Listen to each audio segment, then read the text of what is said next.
कुणी काहीही मागणी केली तरी कायद्याच्या चौकटीतच काम करावं लागतं। टिकाऊ आरक्षण देण्याचा सरकारचा प्रयत्न, अजित पवारांची प्रतिक्रिया। आमची मागणी चौकटी बाहेर नाही, सरकारच्या नजरेत कायद्याची चौकट उलट आहे का? जरांगे यांचं अजित पवारांना प्रत्युत्तर देण्यात आलंय। मागास आयोग असेल किंवा वेगवेगळ्या समित्या असतील, त्यांना सगळ्यांना या बाबतीमध्ये बारकाईनं मागं ज्या सुप्रीम कोर्टात आणि एकदा हायकोर्टात टिकले नाही तसं न होता ते टिकेल आणि ते कायद्याच्या नियमाच्या चौकटीमध्ये बसेल आणि ते देत असताना इतर ज्या घटकांना आरक्षण दिलंय त्यांना कुठलाही धक्का लागणार नाही अशा प्रकारचे काम सरकारचं चाललेलं आहे।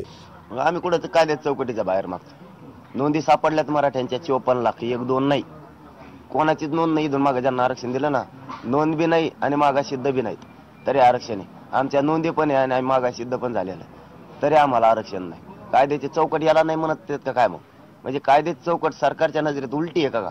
ज्याच्या नोंदी नाहीत त्यांना आरक्षणात घ्यायचं, जे मागासिद्ध नाही झाले त्यांना घ्यायचं, जे मागासिद्ध झालेत आणि नोंदी शासनाचे मिळाल्या त्यांना घ्यायचं नाही, असं उलट आहे का त्यांचं काही?